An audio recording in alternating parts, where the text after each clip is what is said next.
Vidyakumar IS Academy Institute for your success.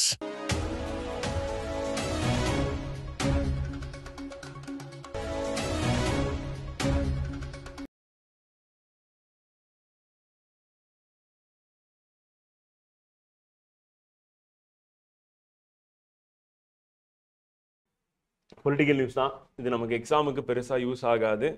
ஒரு கட்சியில் நடக்கக்கூடிய பிரச்சனையை பற்றி பேசியிருக்காங்க. பட் நம்ம இதை வந்து தெரிஞ்சுக்கலாம், ஒன்றும் தப்பு இல்லை. ஆனால் எக்ஸாமில் கேள்வி கேட்பாங்களா, நோட்ஸ் மேக்கிங் பண்ணணும் அவசியம் கிடையாது அப்படின்னு ஜஸ்ட் தமிழ்நாட்டில் என்ன நடக்குதுன்னு சொல்லி தெரிஞ்சுக்கிறதுல ஒன்றும் தப்பு இல்லை. ஆர்பிஐ வந்து ஒரு அறிக்கை வெளியிட்டிருக்காங்க ஃப்ரெண்ட். ஸோ அது வந்து நமக்கு எக்ஸாம் பாயிண்ட் ஆஃப்ல இம்பார்ட்டன் வந்து. ஸோ அந்த அறிக்கையில் என்ன அந்நிய செலாவணி பரிமாற்றம் அப்படின்றது வந்து பண்ணுறாங்க. வந்து டாலருக்கு நிகரான இந்திய ரூபாய் இருக்குல்ல, அந்த பரிமாற்றத்தில் வந்து 33% லாபம் கிடைத்ததன் மூலம் ஆர்பிஐயின் நிதிநிலை வந்து பார்த்தீங்கன்னா 76.25 லட்சம் கோடியாக உயர்ந்தது அப்படின்னு பார்க்குறோம் வந்து. அதே மாதிரி இதன் மூலம் மத்திய அரசுக்கு வந்து 2.7 லட்சம் கோடி ஈவு தொகையாக அளிக்கப்பட்டது அப்படின்னு பார்க்குறோம் வந்து. ஸோ மத்திய அரசுக்கு எவ்வளவு கோடி கொடுத்திருக்காங்கன்னா 2.7 lakhs crore வந்து கொடுத்திருக்காங்க.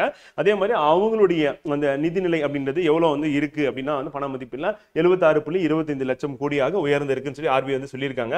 ஸோ அப்போ ஆர்பிஐக்கு வரக்கூடிய லாபம்லாம் யார்கிட்ட ஷேர் பண்ணிப்பாங்க அப்படின்னா சென்ட்ரல் கவர்மெண்ட் கிட்ட ஷேர் பண்ணிப்பாங்க அப்படின்னு பார்க்கணும். ஏன்னா மத்திய அரசு துறையா வந்து எது இருக்குன்னா ஆர்பிஐ வந்து இருக்கு, ஒரு அங்கமா இருக்கு அப்படின்னு பார்க்கணும். ஸோ அடுத்து அரசு சேவைகளை விரைவாக பெற எளிய ஆளுமை திட்டம் அப்படின்ற திட்டத்தை வந்து பார்த்தீங்கன்னா தமிழக அரசு வந்து கொண்டு வந்திருக்காங்க அப்படின்னு சொல்லி பார்க்குறோம். ஸோ 1 டேல அவங்க என்ன பண்ண போறாங்க அப்படின்னா உங்களுக்கான இதை வந்து சர்டிபிகேட் வந்து கொடுக்க போறாங்க. இது ரொம்ப வரவேற்கத்தக்க ஒன்று வந்து. ஏன்னா அந்த ரெட் டேபிசம் அப்படின்றது நமக்கு நல்லாவே தெரியும். என்னது ஒரு சர்டிபிகேட் வாங்கணும்னா டிலே ஆகும் வந்து.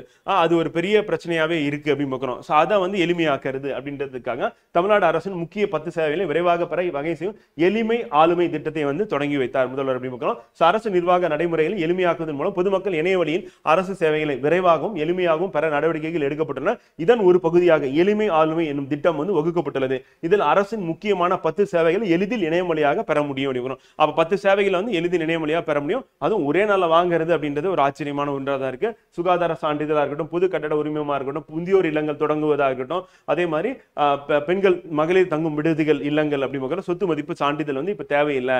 அதை வந்து பாத்தீங்கன்னா பேங்க் பேலன்ஸ் ஸ்டேட்மெண்ட்டும் அதே மாதிரி ஐடி ஃபைல் பண்ணிருக்காங்க அப்படின்னா அதை வச்சு நம்ம என்ன பண்ணலாம் அப்படின்னா எடுத்துக்கலாம் அப்படின்ற மாதிரி கொடுத்திருக்காங்க வந்து. சோ அப்ப எதுக்காக அப்படின்ற மாதிரி கொஸ்டின் கேட்டுருவாங்க. சிம்பிளா கேட்பாங்க. என்ன கேள்வி கேட்பாங்க நம்ம எக்ஸாம்ல, எளிமை ஆளுமை திட்டம் எதற்காக அப்படின்னா அரசின் வந்து பார்த்தீங்கன்னா முக்கிய 10 சேவைகளை விரைவாக பெற வகை செய்யும் திட்டம் தான் என்னது எளிமை ஆளுமை திட்டம். அவ்வளவுதான். நம்ம கேள்வி அப்படிதான் கேட்பாங்க. அந்த திட்டத்தில் என்னென்னலாம் சேர்த்திருக்காங்க அடுத்தடுத்து சேர்த்துட்டே போறாங்க. அதனால எளிமை ஆளுமை திட்டம்னா என்ன அப்படின்னு கேட்பாங்க. அரசின் சேவைகளை எளிதாக விரைவாக பெறுவதற்கான திட்டம் அப்படின்னு நோட் பண்ணிட்டா போதும் எக்ஸாம் பாயிண்ட் ஆஃப்ல. சோ அதுதான் வந்து நமக்கு இம்பார்ட்டன்ட் சொல்லி பார்க்கணும் ஃப்ரெண்ட் வந்து. ஓகேங்களா?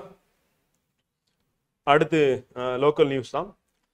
அதுல ஒன்றும் நமக்கு இல்லை, கண்டென்ட் இல்லை.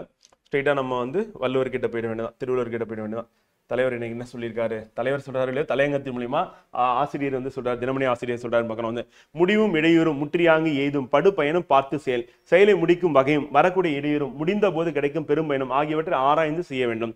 அப்ப செயல் அப்படின்னும் போது வந்து பாத்தீங்கன்னா இப்ப எக்ஸாம் நம்ம தேர்வுக்கு தயாராகுது, வினை செயல் வகை வந்து.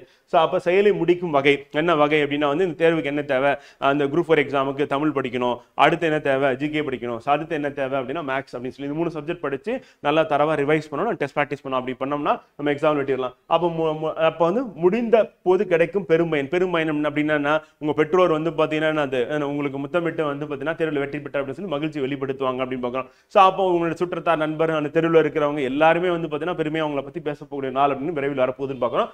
ஆகியவற்றை ஆராய்ந்து என்ன பண்ணணும் செய்யணும். அது செய்யறதுக்கு என்ன தேவைன்னா ஊக்கம் வேணும் வந்து.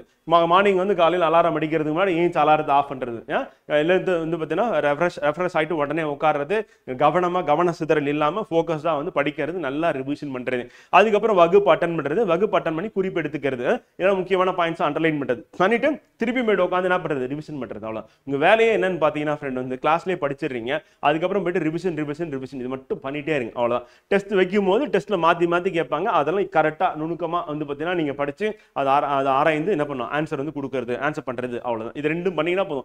ரிவிஷன் டெஸ்ட் ப்ராக்டிஸ் இது மட்டும் தான் உங்களுடைய வேலையா இருக்க போகுது. முக்கியமான பாயிண்ட்ஸ் எல்லாமே நான் கிளாஸ்ல வந்து உங்களுக்கு கொடுக்க போறேன். அந்த பாயிண்ட்ஸை திருப்பி ரிவிஷன் பண்றது அப்படின்றத மட்டும் நீங்க பண்ணீங்கன்னா போதும். டெஃபினட்டா வந்து பாத்தீங்கன்னா நம்ம இந்த ஆண்டு வந்து பாத்தீங்கன்னா வெற்றிகரமான ஆண்டை அமைச்சுக்கலாம் அப்படின்னு பார்க்கறோம் வந்து. அதான் பெரும் பயன் அப்படின்றது தேர்வுல வெற்றி பெறுது அப்படின்னு பார்க்கறோம். அடுத்து 7வது மாநில நிதி ஆணையம் அமைப்பு தமிழக அரசு அறிவிச்சிருக்காங்க அப்படி பார்க்குறோம். ஸோ 7வது மாநில நிதி ஆணையத்தை அமைத்து தமிழக அரசு உத்தரவிட்டுள்ளது. இந்த ஆணையம் அப்படின்றது நம்ம இன்னைக்கு பார்க்க போற லோக்கல் பாடியில இந்த ஆணையத்தை பத்தி நம்ம பார்க்க போறோம். ஒரு லைன் தான் இருக்கும். என்ன அப்படின்னா 74வது அரசியலமைப்பு திருத்தம் 1992 வந்து கொண்டு வந்ததுல வந்து பஞ்சாயத்து ராஜ் நகர்பாலிகா அப்படின்னு சொல்லிட்டு 2 அமைப்புகளை உருவாகிச்சு அப்படி பார்க்கிறோம். இந்த அமைப்புகளுக்கு நிதி பகிர்வு அப்படின்றது பண்றதுக்காக என்ன பண்ணணும் அப்படின்னா வந்து ஒவ்வொரு 5 ஆண்டுகளுக்கு ஒரு முறை என்ன பண்ணணும் அப்படின்னா நிதி ஆணையம் ஏற்படுத்தப்படணும் மாநில அளவில் அப்படி சொல்லி சொல்றாங்க. அதே மாநில தேர்தல் ஆணையம் அப்படின்னு உருவாக்கப்படணும். எதுக்காகனா இந்த உள்ளாட்சி அமைப்புகளுக்கு தேர்தல் நடத்துவதற்காக அப்படின்னு பார்க்கிறோம். ஸோ அந்த அடிப்படையில் வந்து பார்த்தீங்கன்னா அந்த 7வது நிதி ஆணையம் அப்படின்றது அந்த சட்டத்திட்டத்தின்படி எது அதாவது 1992ஆம் ஆண்டு 73, 74 சட்டத்திட்டத்தின்படி ஏற்படுத்தப்பட்டதுன்னு பார்க்கிறோம். ஸோ இந்த 73ஆம் சட்டத்திட்டத்தின்படி உருவாக்கப்பட்ட இந்த ஆணையமானது பல்வேறு நகர்ப்புற ஊரக உள்ளாட்சி அமைப்புகளின் நிதி நிலைமை குறித்து ஆராயும். பார்த்தீங்கன்னா தெரியும் நகர்ப்புற ஊரக உள்ளாட்சி அமைப்புகள் அவரோட நிதி நிலைமை என்ன அப்படின்னு ஆராய்ச்சி பண்ணி மாநில அரசு வழங்க வேண்டிய நிதி பகிர்வு குறித்து உரிய பரிந்துரைகளை நிதி ஆணையம் வழங்கும். இந்த அரசமைப்பு சட்டத்தில் வகுக்கப்பட்ட வகையில் தமிழ்நாடு அரசு அமைத்துள்ள நிதி ஆணையத்தின் தலைவராக ஓய்வு பெற்ற IAS அதிகாரி கே அலாவுதீன் செயல்படுவார் அப்படின்னு அறிவிச்சிருக்காங்க. அப்ப மாநில அதாவது 7வது நிதி ஆணையத்தின் தலைவர் யார் அப்படின்னு கேட்டாங்க அப்படின்னா வந்து பாத்தீங்கன்னா கே அலாவுதீன் அப்படி சொல்லி பார்க்கிறோம். அது வந்து important exam point of view அப்படி. அடுத்து இப்போ எத்தனையாவது நிதி ஆணையம் அமைக்கப்பட்டுள்ளது அப்படின்னு 7வது நிதி ஆணையம் முடிக்கிறோம். எதுக்காக அப்படின்னா வரி பங்கீடு தான். அதாவது மாநில அரசு எவ்வளவு நிதி வந்து கொடுக்கணும் அந்த உள்ளாட்சி அமைப்புகளுக்கு அப்படின்றது அதனுடைய வந்து பாத்தீங்கன்னா அந்த ஃபார்முலாவா இருக்கும்.